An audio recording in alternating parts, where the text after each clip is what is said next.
We've gathered today some of the directors of some of the largest organizations in our network as representative of the global movement that we represent. We're here today because the talks are in crisis. We're very concerned about the direction that these talks are taking, and our panelists will be speaking to the very specific concerns that we have and how we believe that they should be addressed. World leaders are coming today and tomorrow and the next day, and we expect them to take leadership to bring us out of this crisis. And we will be outlining exactly what that sort of leadership looks like.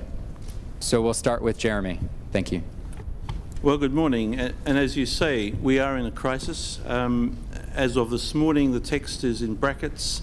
So really, after nearly 2 weeks of volatile and pretty acrimonious negotiation, 2 years of work look like they're still up in the air, unresolved, and with less than 2 days to go.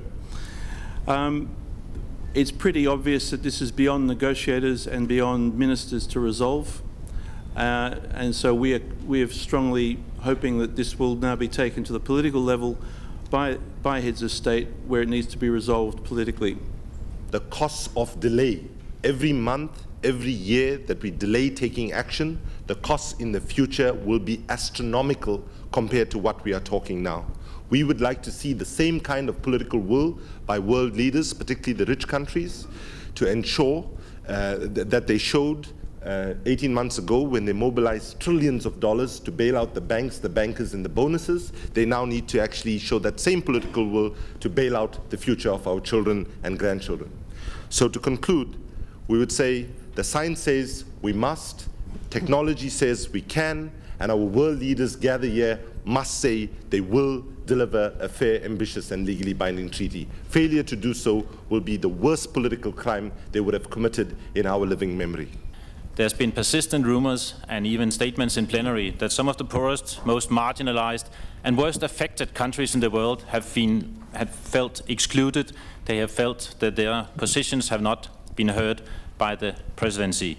Therefore, it's really critical that the Prime Minister of Denmark, the new COP president, reaches out to the poorest and most marginalized countries in the world and makes sure that their voice, their concerns, their positions are heard in these critical days in front of us. First of all, the U.S. We need a very different posture from the United States. The United States negotiators over the last few days have descended into legal wrangling over technical points that have bogged down the negotiations. Secretary Clinton and President Obama, as they arrive, need to lift the negotiations.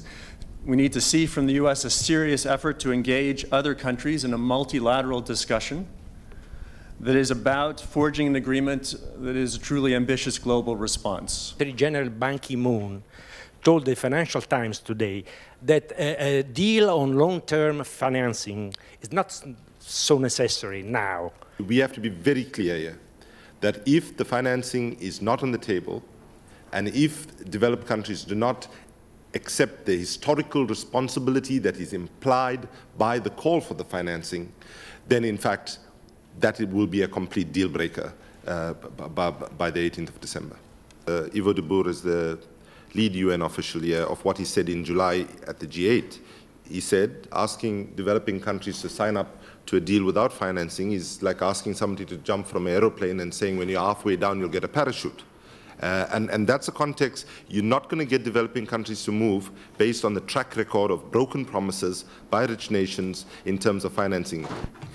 Not alone will we not get a deal, but for sure we will not get a fair deal without long-term financing in Copenhagen.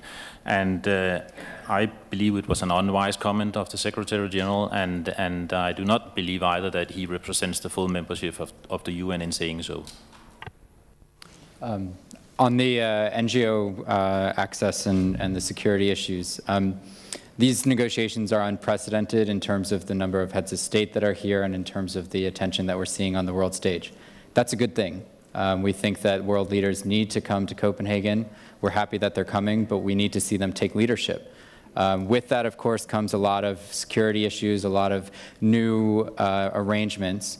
What we're supportive of is an open and transparent process We're supportive of a process that allows for NGOs to have the input that they need and the input that we feel is important to the process.